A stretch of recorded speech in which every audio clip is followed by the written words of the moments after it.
Êxodo. Capítulo 1. O livro de Êxodo começa relatando como os descendentes de Jacó se multiplicaram no Egito. Um novo faraó, que não conhecia José, os escravizou e ordenou a morte de todos os bebês do sexo masculino hebreu. Mas a mãe de Moisés o escondeu em um cesto de juncos no rio Nilo, onde foi encontrado pela filha do faraó. Moisés foi criado na corte egípcia, mas quando adulto matou um egípcio que estava maltratando um hebreu e fugiu para o deserto. Lá, ele se casou com Zípora e se tornou pastor de ovelhas. Um dia, Moisés viu uma sarça ardente que não se consumia e ouviu a voz de Deus chamando para libertar os hebreus da escravidão egípcia. Moisés relutou, mas Deus lhe deu poderes sobrenaturais, como transformar sua vara em cobra, para convencer o faraó a libertar os hebreus. O faraó recusou, então Deus enviou 10 pragas para punir o Egito, incluindo a morte dos primogênitos egípcios. Antes da 10ª praga, Moisés instituiu a Páscoa, em que os hebreus sacrificaram um cordeiro e passaram seu sangue nas portas, para que a morte não entrasse em suas casas. Na noite da 10ª praga, Deus matou todos os primogênitos egípcios, mas poupou os hebreus que seguiram as instruções de Moisés. O faraó finalmente permitiu que os hebreus saíssem do Egito, mas mudou de ideia e perseguiu-os com seu exército. Deus abriu o Mar Vermelho para que os hebreus pudessem passar a salvo e afogou o exército egípcio que os perseguia. Os hebreus cantaram um hino de louvor a Deus e seguiram em direção ao Monte Sinai. Deus deu a Moisés as tábuas da lei, que continham os 10 mandamentos e outras leis e ordenanças para o povo. O livro de Êxodo termina com os israelitas prontos para seguir para a terra prometida, guiados por uma nuvem durante o dia e uma coluna de fogo à noite. Capítulo 2. Após a morte de José, um novo faraó surge no Egito que não conhecia a história dos hebreus. O faraó, preocupado com o crescimento da população hebraica, ordena a morte dos meninos recém-nascidos. Uma mulher hebreia esconde seu filho em um cesto de junco nas margens do rio Nilo. A filha do faraó encontra o bebê e decide adotá-lo, dando-lhe o nome de Moisés. A irmã de Moisés, que estava observando de longe, oferece a sua mãe como ama de leite para cuidar do menino. Moisés cresce como filho da princesa, mas sempre tem a consciência de sua verdadeira identidade. Um dia, Moisés vê um egípcio agredindo um hebreu e, defendendo-o, mata o egípcio. Temendo pela sua vida, Moisés foge para a terra de Midian, onde acaba se casando e trabalhando para um sacerdote chamado Jetro. Moisés tem um filho chamado Gerson. O povo hebreu, que continuava sofrendo nas mãos dos egípcios, clama a Deus por libertação. Deus ouve o clamor do povo e se lembra da sua aliança com Abraão, Isaque e Jacó. Enquanto isso, em Midian, Moisés vê uma sarça ardente e ouve a voz de Deus chamando para libertar o seu povo. Deus revela seu nome a Moisés, e eu sou o que sou. Moisés é chamado para voltar ao Egito e libertar o povo hebreu. Moisés, com a ajuda de Arão, seu irmão, vai até o faraó e pede a libertação dos hebreus, mas o faraó recusa e Deus envia uma série de pragas sobre o Egito. Capítulo 3. O capítulo 3 começa com Moisés apacentando o rebanho de Jetro, seu sogro, no Monte Horebe. Ele avista uma sarça ardente que não se consome e decide se aproximar. Deus chama Moisés pelo nome e pede que ele tire suas sandálias, pois o local é santo. Deus se identifica como Deus de Abraão, Isaque e Jacó e diz que viu a aflição do povo hebreu no Egito. Deus decide enviar Moisés para libertar o povo e conduzi-los à terra prometida. Moisés questiona a autoridade e a credibilidade da missão, perguntando o que deve dizer ao povo de Israel. Deus diz a Moisés que diga ao povo que Eu Sou o enviou e que ele sempre existiu e sempre existirá. Deus instrui Moisés a reunir os líderes hebreus e pedir que Faraó deixe o povo sair para um período de adoração no deserto. Deus diz a Moisés que sabe que Faraó não permitirá que o povo saia, mas que ele realizará grandes maravilhas para que Faraó os deixe ir. Deus revela a Moisés que ele fará com que o povo encontre favor com os egípcios e receba presentes valiosos ao deixar o Egito. Deus também revela a Moisés que Faraó só permitirá que o povo saia depois de um grande julgamento divino. Deus instrui Moisés a pedir a ajuda de Arão, seu irmão, como porta-voz, e diz que ele será o líder do povo hebreu. Deus instrui Moisés a realizar um sinal para provar sua autoridade, transformar sua vara em uma serpente e depois em vara novamente. Deus também instrui Moisés a colocar a mão no peito, para que fique leprosa, e depois a curar-se novamente. Deus promete estar com Moisés e orientá-lo em todos os passos da missão de libertar o povo hebreu do Egito. Capítulo 4. Deus chama Moisés para libertar os israelitas da escravidão egípcia. Moisés se preocupa com sua capacidade de liderança, mas Deus lhe dá poderes sobrenaturais.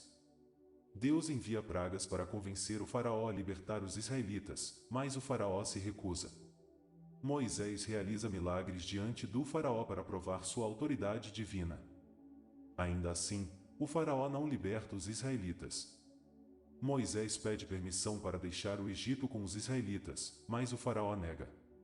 Deus ordena que Moisés realize o primeiro sacrifício da Páscoa. Deus instrui Moisés sobre como os israelitas devem comemorar a Páscoa. Deus promete que os israelitas serão libertados e receberão muitas riquezas do Egito.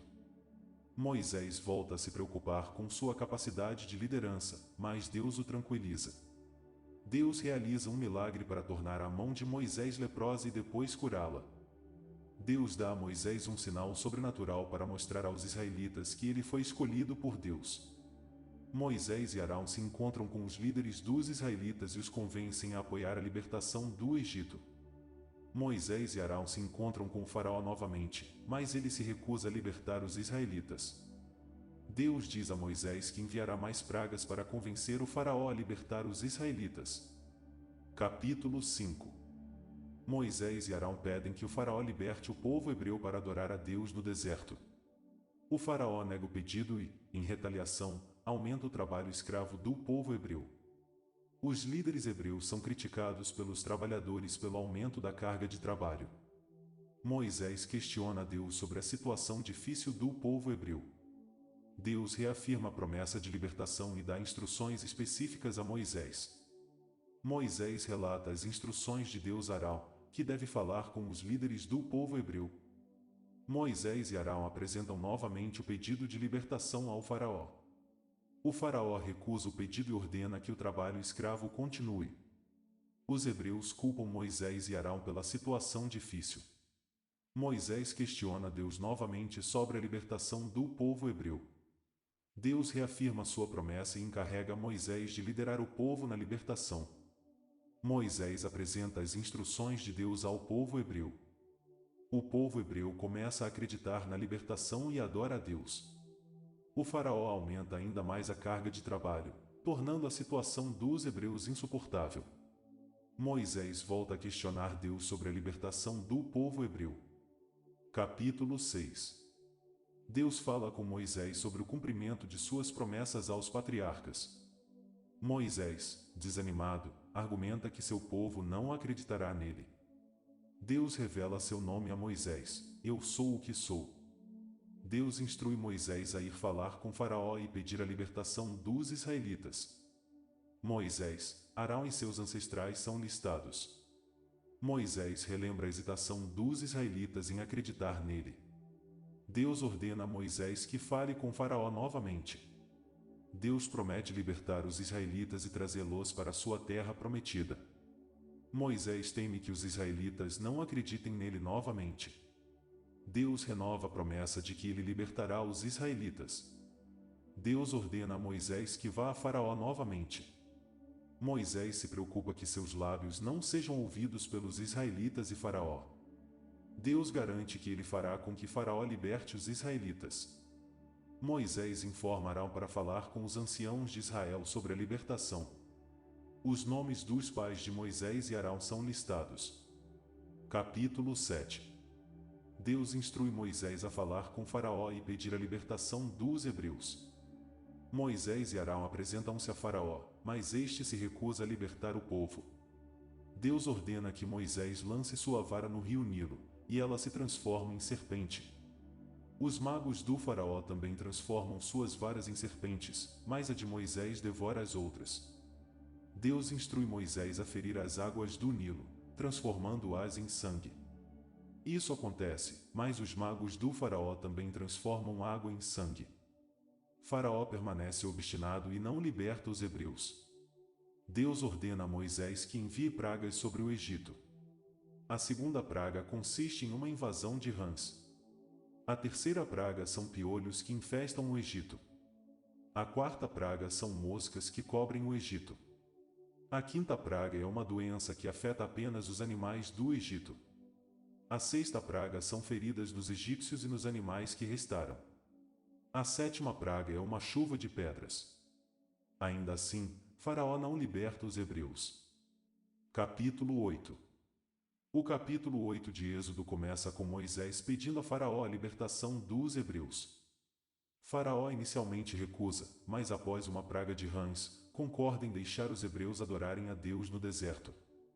Moisés ora a Deus e as rãs morrem, mas Faraó muda de ideia e recusa libertar os hebreus. Deus envia uma praga de piolhos sobre o Egito, mas os magos egípcios conseguem imitar o milagre. Faraó continua a recusar a libertação dos hebreus e Deus envia uma praga de moscas sobre o Egito. Moisés pede a Deus para aliviar as moscas, e Faraó concorda em deixar os hebreus adorarem a Deus no Egito.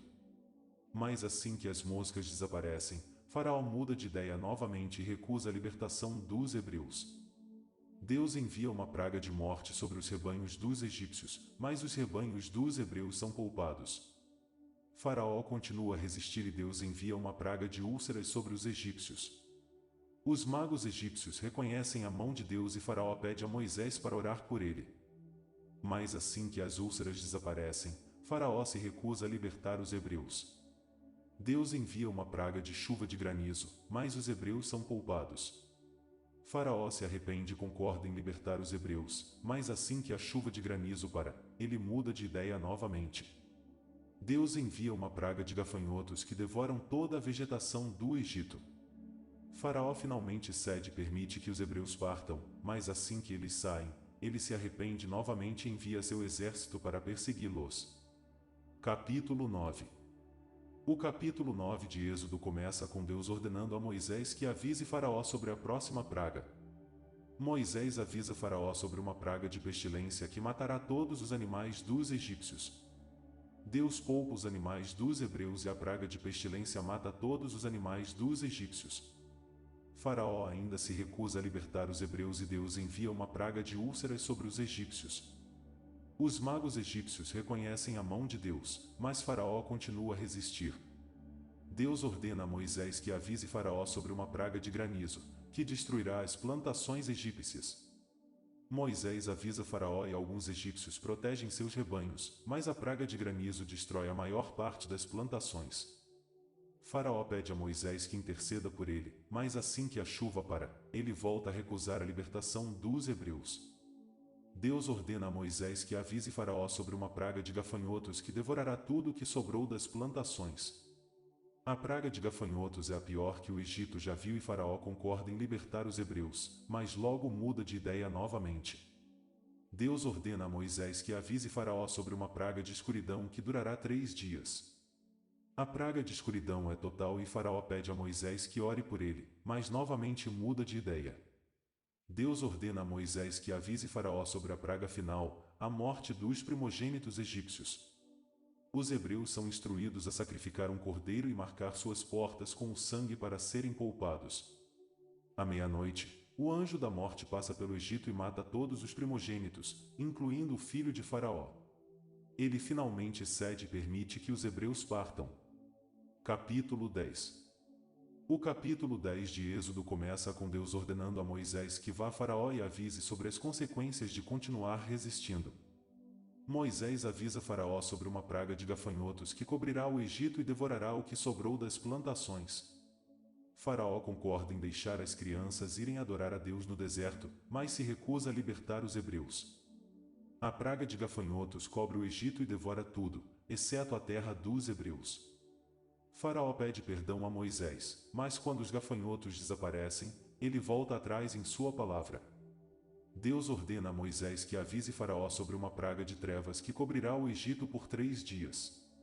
A praga de trevas é tão densa que nem mesmo uma vela pode ser acesa. Faraó pede perdão a Moisés, mas volta atrás novamente.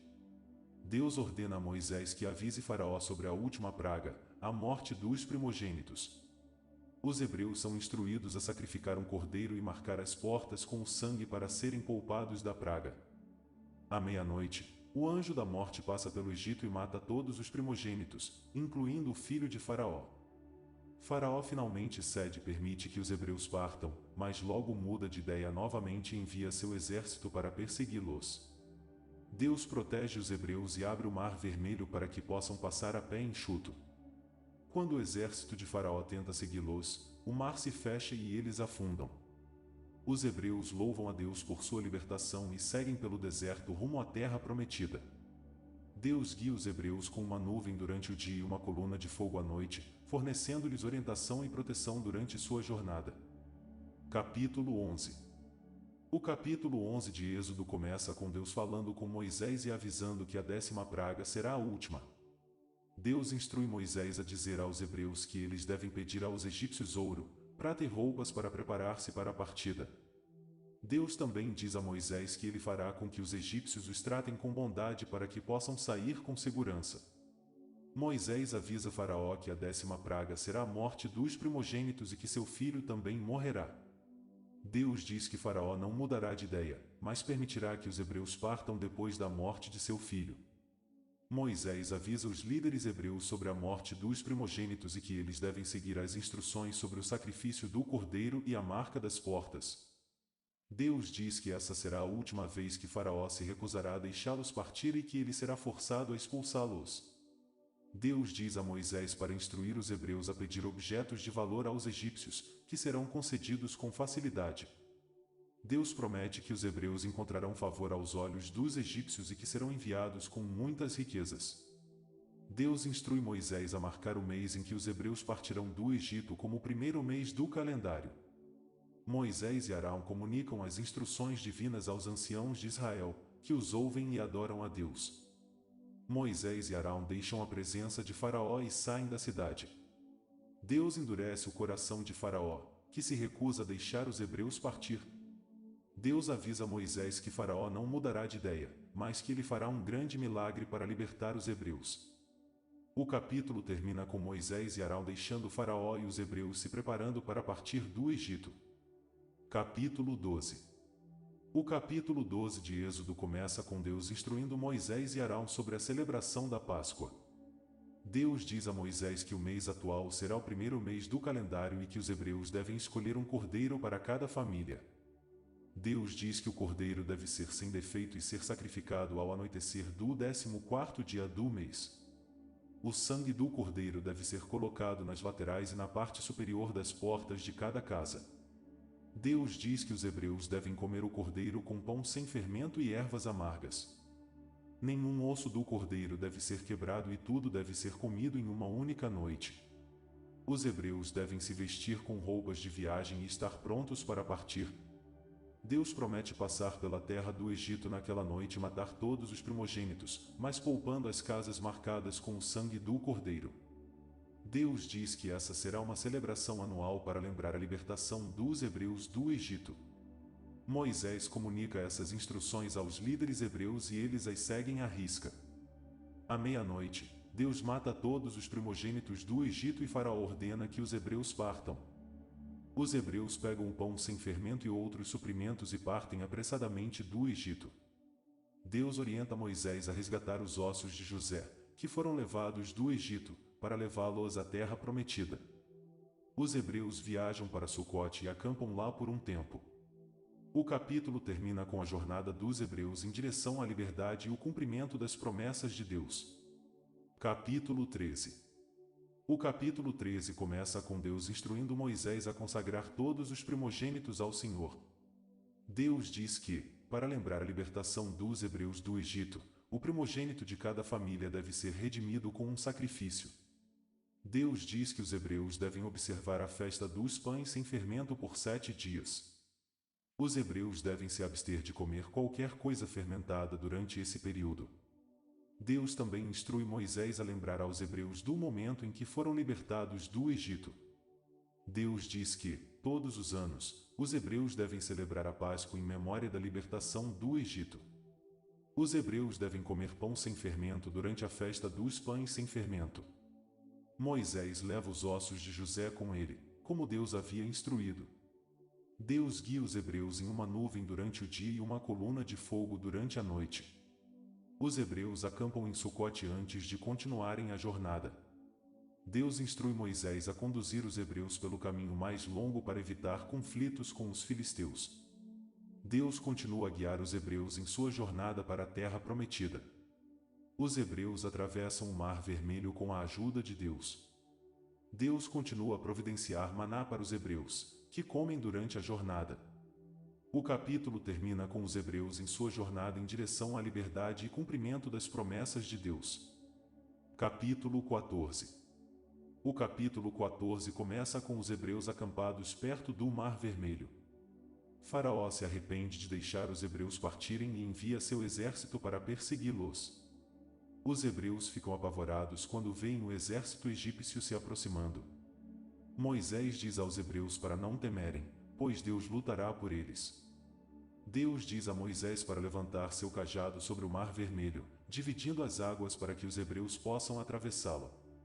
Os hebreus atravessam o Mar Vermelho a pé, com as águas divididas ao meio. O exército egípcio segue os hebreus e tenta atravessar o mar, mas as águas voltam a se fechar e os egípcios se afogam. Os hebreus cantam um cântico de louvor a Deus por sua libertação. A jornada dos hebreus continua em direção ao Monte Sinai, onde Deus dará a Moisés os 10 mandamentos. Os hebreus continuam a ser guiados por Deus em sua jornada. Deus providencia água e comida para os hebreus, que continuam a se queixar de sua situação.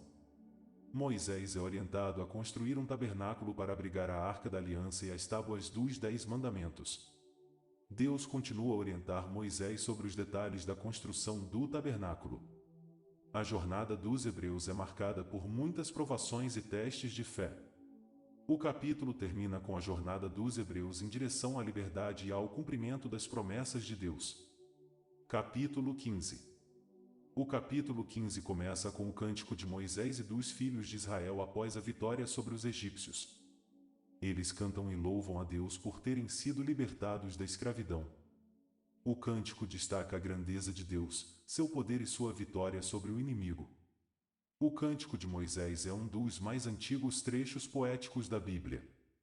Após o cântico, os filhos de Israel continuam sua jornada pelo deserto. Eles chegam a um lugar chamado Mara, onde a água é amarga. Deus mostra a Moisés uma árvore que ele deve lançar nas águas, tornando-as doces. Os filhos de Israel continuam sua jornada e chegam ao deserto de Sim, onde há 12 fontes de água e 70 palmeiras. Eles viajam para Elim, onde há 12 fontes de água e 70 palmeiras. Deus começa a fornecer comida para os filhos de Israel, enviando-lhes codornizes e maná do céu.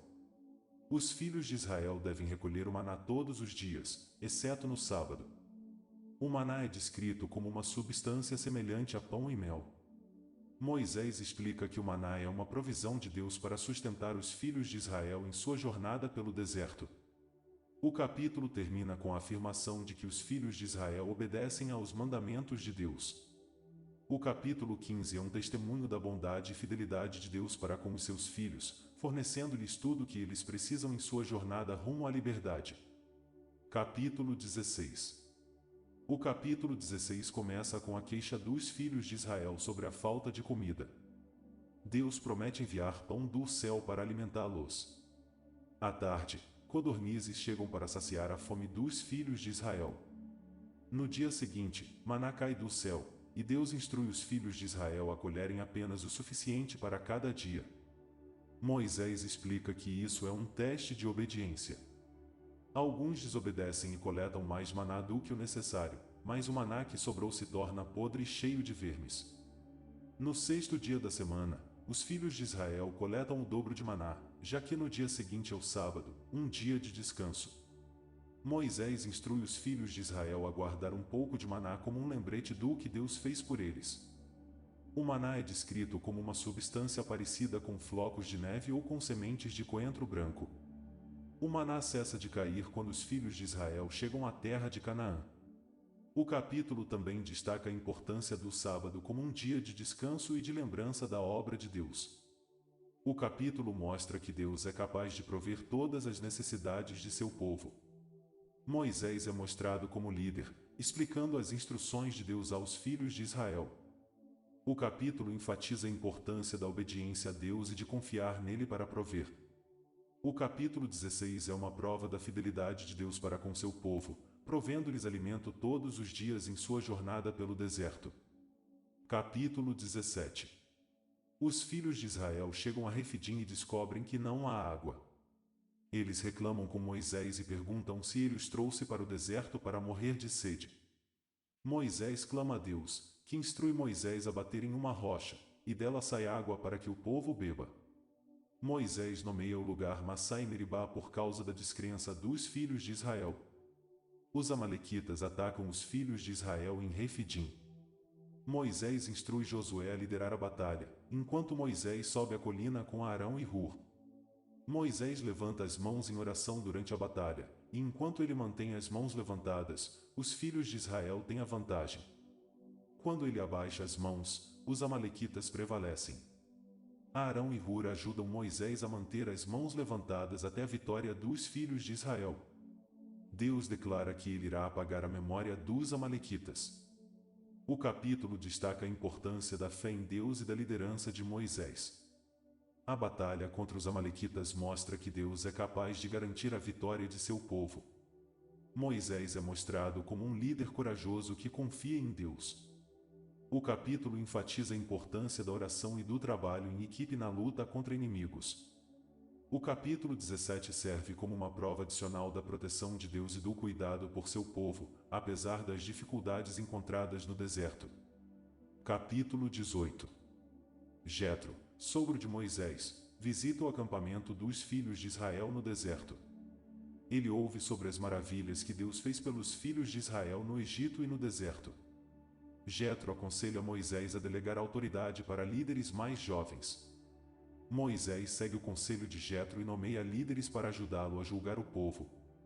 Jetro oferece um sacrifício a Deus e come com Moisés e os anciãos de Israel. O capítulo mostra a importância de ter líderes experientes para aconselhar e ajudar os líderes mais jovens. Ele destaca a necessidade de delegar autoridade para tornar o trabalho mais eficiente. O capítulo mostra que até mesmo líderes experientes precisam de aconselhamento e orientação. Jetro reconhece a grandeza de Deus e oferece um sacrifício a ele. O capítulo destaca a importância do descanso e da comunhão com os outros após o trabalho. A história de Jetro serve como um exemplo de como um outsider pode oferecer perspectivas valiosas para uma organização.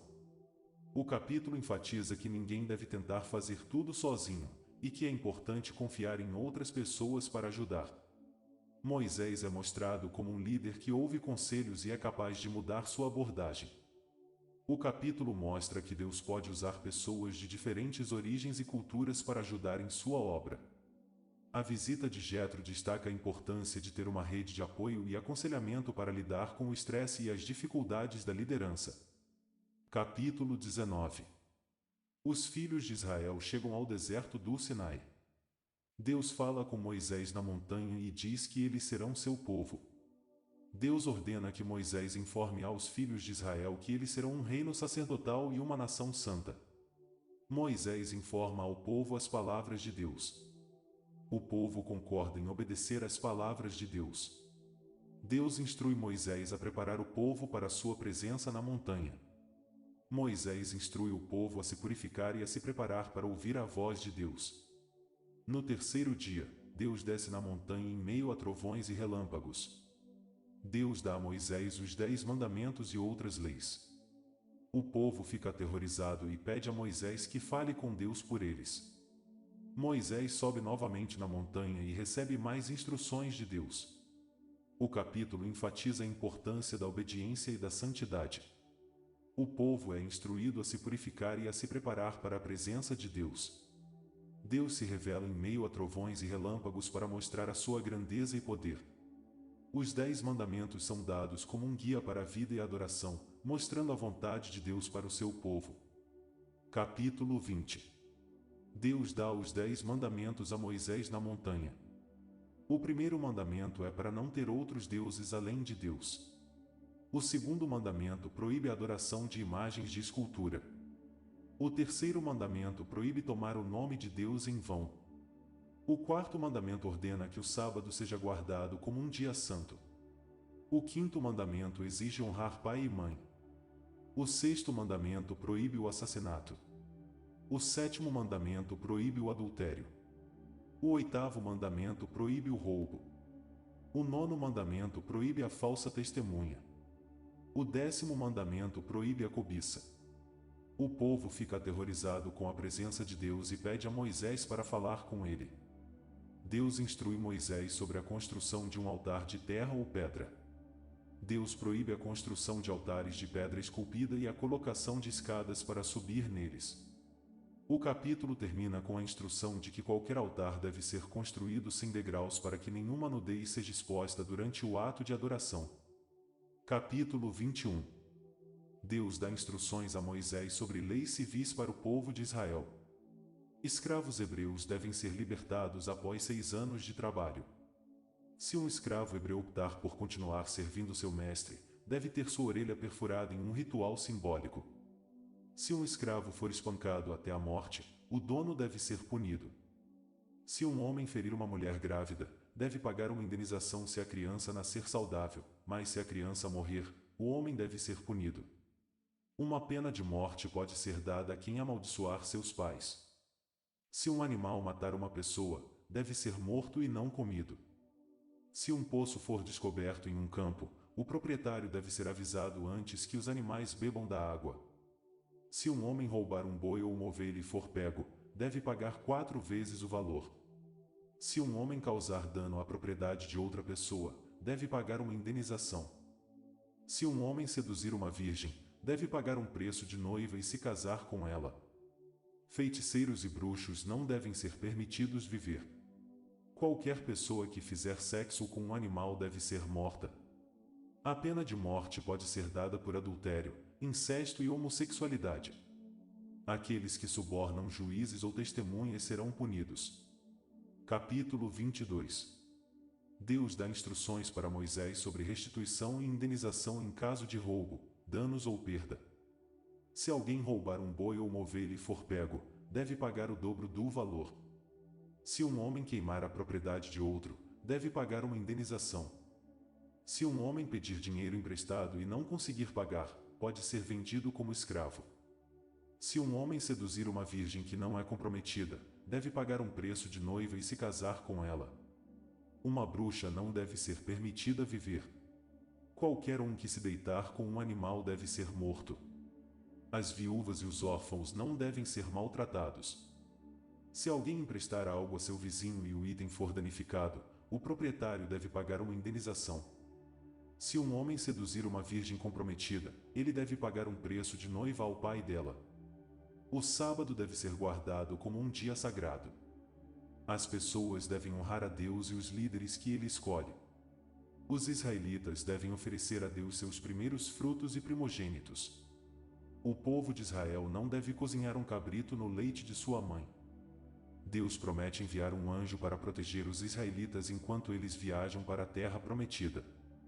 Capítulo 23. Deus dá instruções aos israelitas sobre justiça social e adoração. Os israelitas devem testemunhar com verdade e não seguir a multidão para fazer o mal. Os pobres não devem ser discriminados na justiça e os israelitas devem ajudar seus inimigos em necessidade. Os israelitas devem honrar o sábado e os festivais sagrados. Os israelitas não devem adorar outros deuses, nem fazer aliança com os habitantes da terra prometida. Deus promete proteger e abençoar os israelitas se obedecerem à sua lei. Deus promete enviar um anjo para guiá-los a expulsar seus inimigos da terra prometida. Os israelitas devem destruir todas as imagens de deuses estrangeiros na terra prometida. Deus promete suprir as necessidades dos israelitas se eles obedecerem à sua lei. Os israelitas devem fazer alianças justas com seus vizinhos estrangeiros. Os israelitas devem oferecer sacrifícios a Deus e não misturar o sangue dos sacrifícios com o fermento do pão. Os israelitas devem oferecer as primícias de sua colheita e rebanho a Deus. Os israelitas não devem cozinhar um cabrito no leite de sua mãe. Deus promete ajudar os israelitas a conquistar a terra prometida lentamente para que a terra não se torne desolada. Os israelitas devem guardar as leis de Deus para serem abençoados em sua herança na terra prometida. Capítulo 24. Moisés sobe ao monte Sinai com Arão, Nadab e Abiú e os 70 anciãos de Israel. Moisés lê o livro da aliança para o povo e eles se comprometem a obedecer a Deus. Moisés derrama o sangue de animais sacrificados sobre o altar e sobre o povo, simbolizando a aliança. Moisés e os líderes sobem ao monte e veem a glória de Deus, sem, no entanto, olhar para ele diretamente. Moisés fica no monte por 40 dias e 40 noites, recebendo as tábuas de pedra com os mandamentos. Deus dá a Moisés instruções para o tabernáculo, o santuário que será construído para adoração a ele. Moisés recebe instruções sobre os sacerdotes e suas vestes. Moisés recebe a ordem de fazer o óleo da unção e de preparar o altar para os sacrifícios. Moisés é informado que Bezalel e Aholiabe serão os principais artesãos na construção do tabernáculo. Moisés recebe instruções sobre o sábado e as 3 festas anuais. Moisés sobe ao monte Sinai novamente para receber as tábuas da lei. Deus dá a Moisés os 10 mandamentos escritos nas tábuas de pedra. Moisés desce do monte e quebra as tábuas quando vê que o povo está adorando o bezerro de ouro. Moisés queima o bezerro de ouro e moe em pó, fazendo com que os israelitas bebam a água com o pó. Moisés confronta Arão sobre a adoração ao bezerro e intercede pelo povo diante de Deus. Capítulo 25. Deus instrui Moisés a pedir ofertas para a construção do tabernáculo. O tabernáculo é um santuário móvel, que simboliza a presença de Deus no meio do povo. Os materiais utilizados na construção do tabernáculo devem ser doados voluntariamente pelo povo. O povo deve doar ouro, prata, bronze, tecidos, peles, madeira, óleos e especiarias. O tabernáculo deve ser construído de acordo com um modelo divino, apresentado a Moisés no Monte Sinai. O tabernáculo consiste em 3 partes: o átrio externo, o lugar santo e o lugar santíssimo. O lugar santíssimo é o local onde ficará a Arca da Aliança, símbolo da presença de Deus. A Arca da Aliança deve ser construída de madeira de acácia revestida de ouro. Sobre a arca deve ficar o propiciatório, com 2 querubins esculpidos em ouro. A mesa dos pães da proposição e o candelabro de ouro ficam no lugar santo. O tabernáculo deve ser revestido com cortinas de linho fino e peles de animais. As tábuas do tabernáculo devem ser de madeira de acácia, revestidas de ouro. O tabernáculo deve ter uma cortina que separa o lugar santo do lugar santíssimo. A entrada do tabernáculo deve ter uma cortina de linho fino bordado em azul, púrpura e carmesim. A construção do tabernáculo deve seguir todas as instruções divinas com cuidado e atenção aos detalhes. Capítulo 26. O capítulo 26 de Êxodo descreve as instruções para a construção do tabernáculo, local sagrado para adoração a Deus. O tabernáculo era dividido em 2 partes, o santo lugar e o santo dos santos. O tabernáculo deveria ser feito com materiais preciosos como ouro, prata, bronze, linho fino e peles de animais. As cortinas do tabernáculo deveriam ser feitas de linho fino e bordadas com querubins. As tábuas que comporiam o tabernáculo deveriam ser feitas de madeira de acácia e revestidas com ouro. Havia 4 colunas de bronze que sustentavam a cortina do pátio do tabernáculo. O capítulo descreve ainda o véu que dividia o santo lugar do santo dos santos. O santo lugar deveria conter uma mesa de pão, um candelabro e um altar de incenso. O santo dos santos deveria conter a Arca da Aliança, um objeto sagrado que continha as tábuas dos 10 mandamentos. Havia também instruções para a construção do altar de bronze para os sacrifícios e a bacia de bronze para as abluções. Todo o tabernáculo deveria ser feito de acordo com as instruções detalhadas dadas por Deus a Moisés. O tabernáculo simboliza a presença de Deus entre o povo de Israel durante a jornada pelo deserto. As instruções para a construção do tabernáculo eram uma forma de ensinar ao povo de Israel sobre a importância do culto a Deus e a santidade. O tabernáculo também era um símbolo da necessidade de purificação e sacrifício para se aproximar de Deus.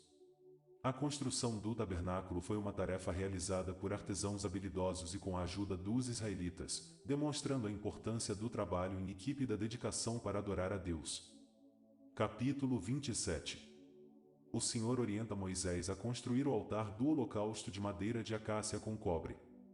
O átrio do tabernáculo teria uma cerca de linho com 100 covados e 5 metros de altura.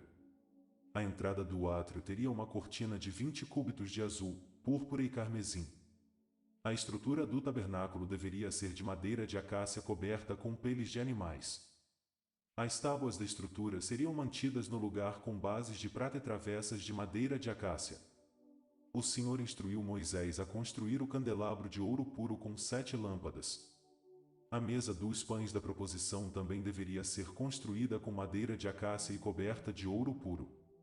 O tabernáculo teria uma cortina de separação que dividiria o lugar santo do lugar santíssimo. A entrada do lugar santíssimo seria coberta por uma cortina de azul, púrpura e carmesim. O altar do incenso seria construído de madeira de acácia e coberto de ouro puro. O pátio do tabernáculo teria cortinas de linho torcido com pilares de bronze. As cortinas seriam suspensas por ganchos de prata e teriam um comprimento de 100 cúbitos. O Senhor instruiu Moisés a recolher ofertas voluntárias do povo para construir o tabernáculo. O tabernáculo deveria ser construído de acordo com o modelo mostrado a Moisés no Monte Sinai. O capítulo 27 detalha as instruções de construção do altar de bronze onde os holocaustos seriam oferecidos. Capítulo 28. Capítulo 28 de Êxodo é dedicado à elaboração das vestes sacerdotais para Arão e seus filhos.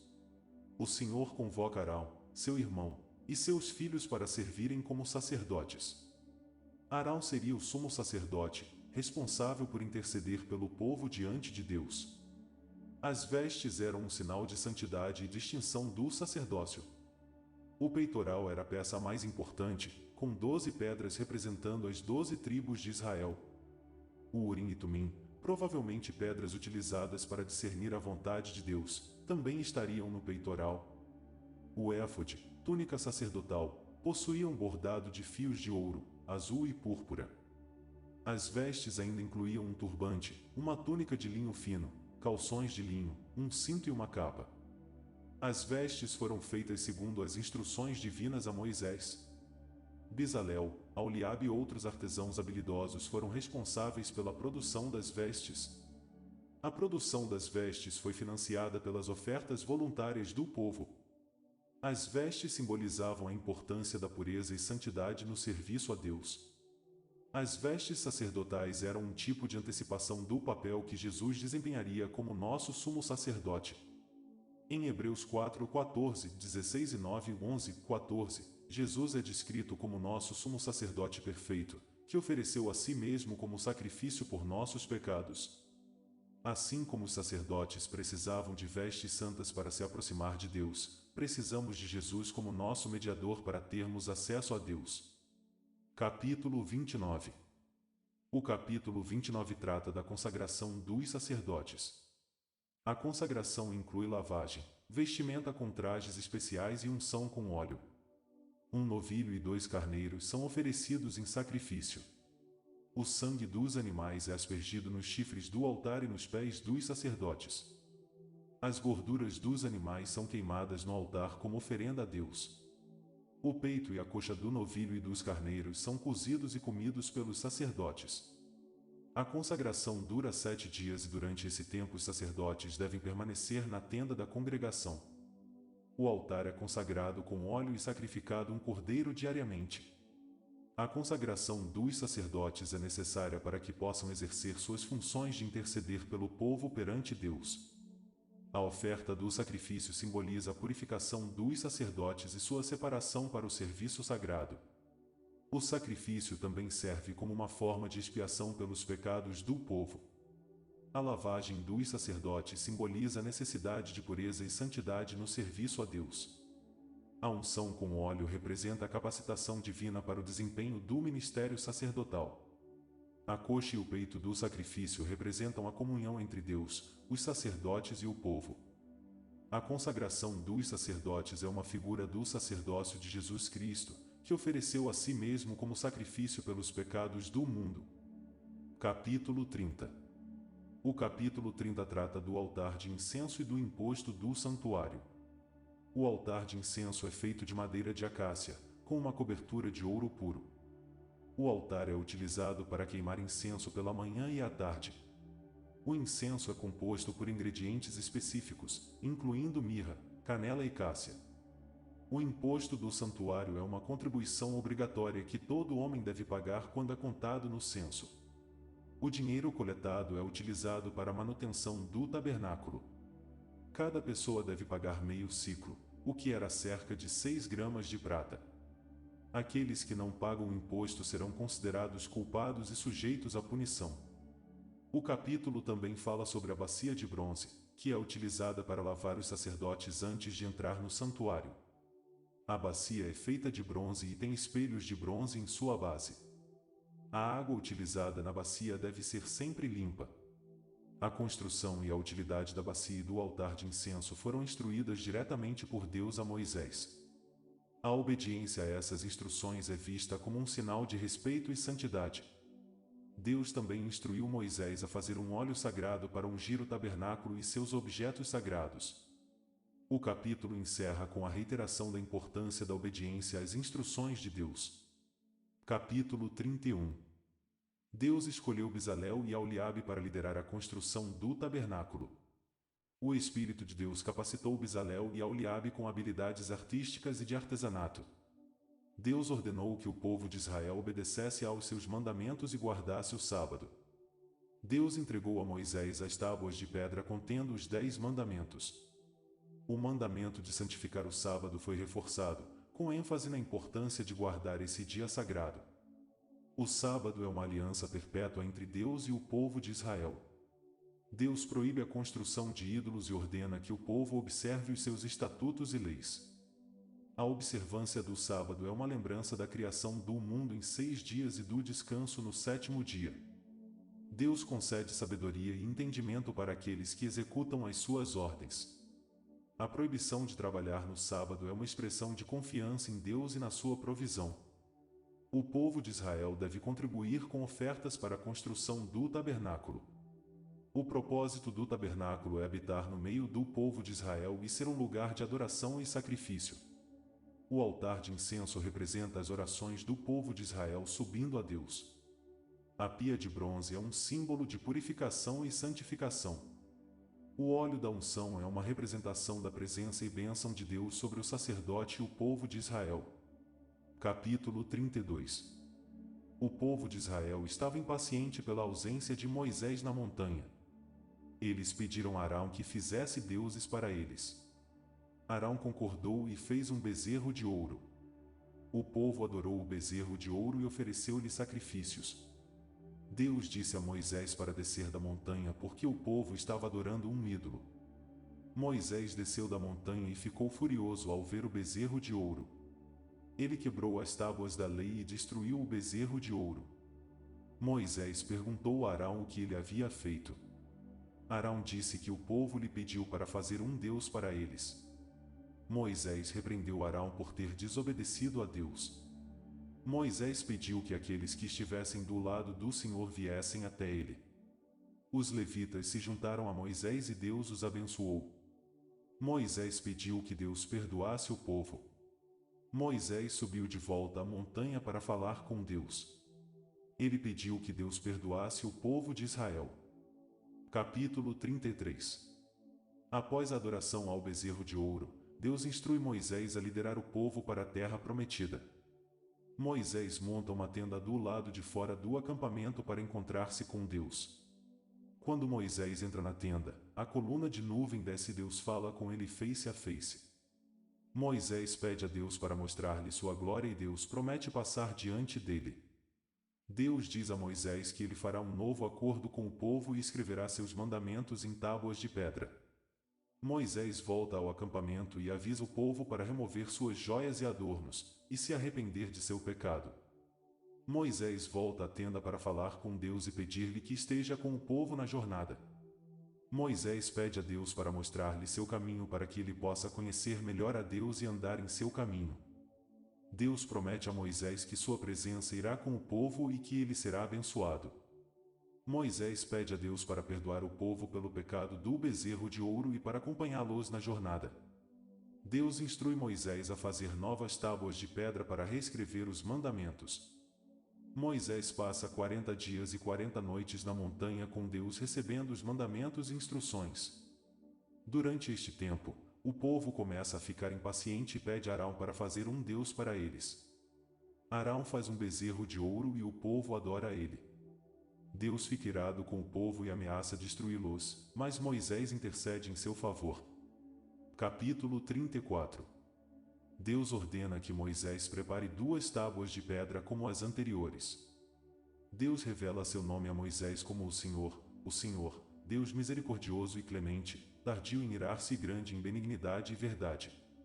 Moisés se prostra diante de Deus e pede perdão pelo povo de Israel. Deus renova a aliança com Israel e reforça as leis já estabelecidas. Moisés desce do monte Sinai com as tábuas da lei nas mãos. Seu rosto brilha tanto que ele deve usar um véu para falar com o povo. Moisés chama o povo e lhes lê as palavras da aliança e os mandamentos. Os filhos de Israel se comprometem a obedecer a Deus e a guardar sua aliança. Moisés permanece no monte Sinai por mais 40 dias e 40 noites, sem comer ou beber.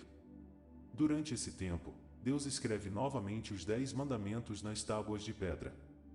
Quando Moisés desce do monte pela segunda vez, seu rosto ainda está brilhando.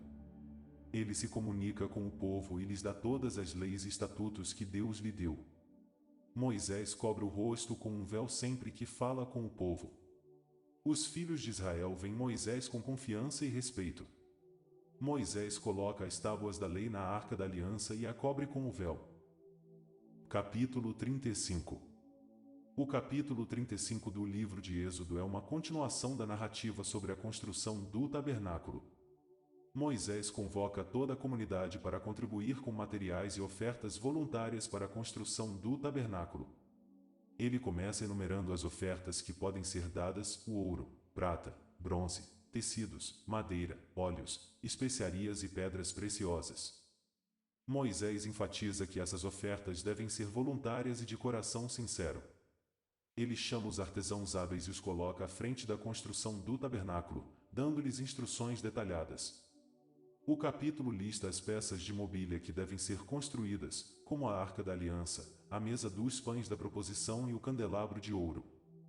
Além disso, Moisés explica a importância do sabá e da observância dos mandamentos de Deus. Os filhos de Israel respondem com generosidade e trazem ofertas abundantes para a construção do tabernáculo. Os artesãos começam a trabalhar, seguindo as instruções de Moisés, e constroem o tabernáculo conforme o plano de Deus. O povo se uniu para realizar essa grande obra, demonstrando comprometimento e fidelidade a Deus. Moisés abençoa a comunidade pelo trabalho realizado e pela fidelidade a Deus. O capítulo termina enfatizando a importância da obediência aos mandamentos de Deus e a observância do sabá. A construção do tabernáculo é um símbolo da presença de Deus no meio do seu povo. Moisés enfatiza que o tabernáculo deve ser construído de acordo com as instruções de Deus, para que ele possa habitar no meio do seu povo. O capítulo 35 encerra com a conclusão da construção do tabernáculo e o povo contemplando a obra realizada. Capítulo 36. O capítulo 36 começa com Bezalel, Aholiabe e outros artesãos trabalhando na construção do tabernáculo. Eles começaram construindo o pano do pátio que cercava o tabernáculo. Em seguida, eles construíram o tabernáculo em si, usando madeira de acácia e cobrindo-a com cortinas de linho fino. O tabernáculo tinha uma entrada, uma área de santidade e uma área de santíssimo, separadas por uma cortina.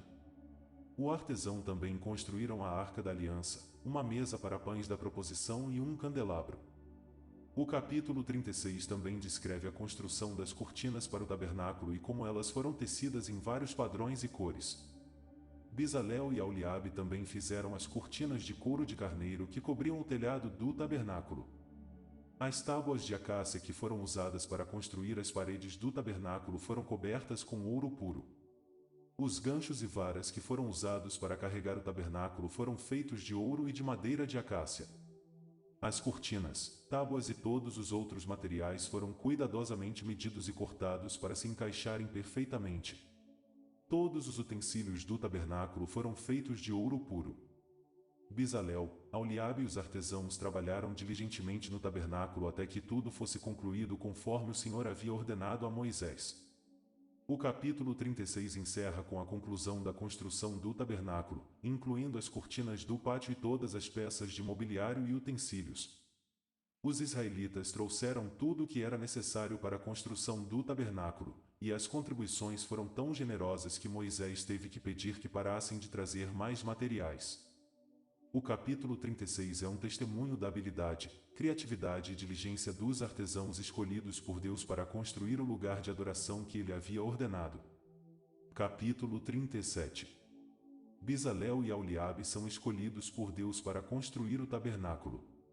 O tabernáculo seria feito de ouro, prata, bronze, madeira de acácia e linho fino. O altar dos sacrifícios seria feito de madeira de acácia revestida de bronze. A bacia para as abluções dos sacerdotes seria feita de bronze. A mesa dos pães da proposição seria feita de madeira de acácia revestida de ouro. O candelabro seria feito de ouro puro batido em forma de cálice, flor de amêndoa e botão. As cortinas do tabernáculo seriam de linho fino bordado com querubins. Bezalel e Aholiabe fazem tudo conforme o Senhor havia ordenado a Moisés. O véu que separaria o santo lugar do Santo dos Santos seria feito de linho fino bordado com querubins e tecido de azul, púrpura e carmesim. As varas de madeira de acácia para transportar a Arca da Aliança seriam revestidas de ouro. O propiciatório que cobriria a arca seria feito de ouro puro.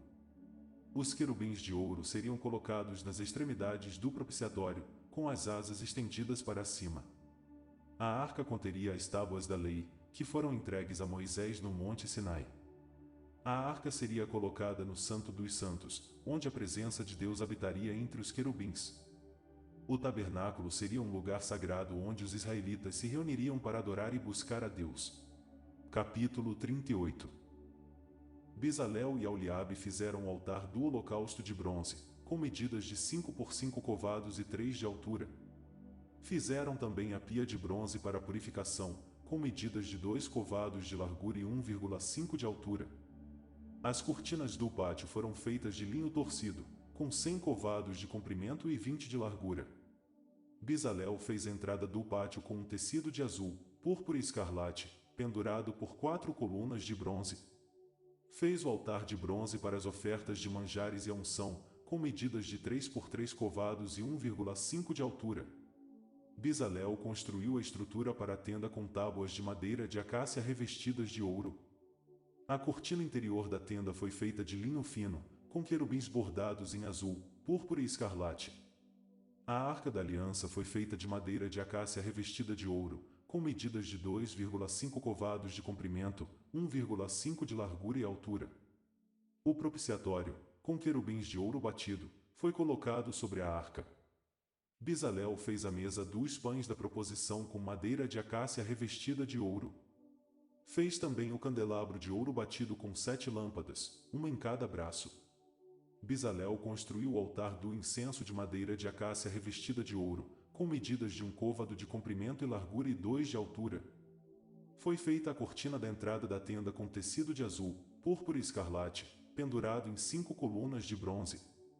O pátio foi cercado por cortinas de linho torcido, com 100 covados de comprimento e 5 de altura, pendurado em 20 colunas de bronze. A estrutura do tabernáculo e todos os seus utensílios foram feitos conforme as especificações que o Senhor deu a Moisés. Capítulo 39. O capítulo 39 continua descrevendo a construção do tabernáculo e suas vestimentas. O sacerdote Arão e seus filhos foram vestidos com roupas de linho fino. O peitoral foi feito de ouro, linho e pedras preciosas e contém os urim e tumim. Foram feitos sinetes de ouro para prender o peitoral. O manto do sacerdote Arão era de tecido azul e tinha uma campainha de ouro. A túnica sacerdotal era de linho fino e foi bordada com fio azul, roxo e escarlate. Foram feitas as meias luas de ouro para colocar na testa de Arão. O sacerdote foi revestido com as vestimentas do sacerdócio. O trabalho do tabernáculo foi concluído e Moisés inspecionou o trabalho. Os objetos do tabernáculo foram trazidos para Moisés para abençoá-los. O tabernáculo foi montado no primeiro dia do primeiro mês do segundo ano. A nuvem cobriu o tabernáculo e a glória do Senhor encheu o santuário. Sempre que a nuvem se levantava, o povo de Israel seguia adiante. Quando a nuvem parava, o povo de Israel também parava e acampava.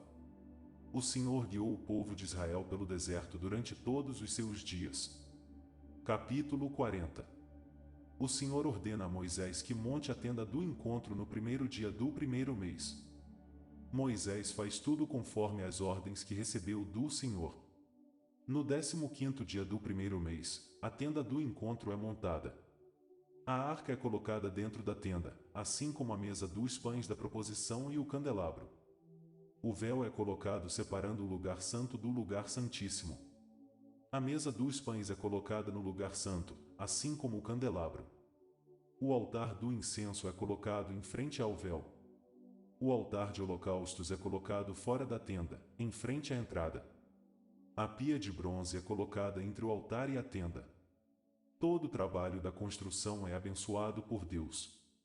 Uma nuvem cobre a tenda do encontro, indicando a presença do Senhor. Quando a nuvem se levanta, os filhos de Israel seguem em frente, quando a nuvem para, eles acampam. A nuvem guia os filhos de Israel pelo deserto durante todo o tempo em que estiveram nele. A tenda do encontro é um sinal da presença de Deus entre o povo de Israel. A obediência de Moisés à palavra do Senhor é um exemplo para todos os filhos de Israel.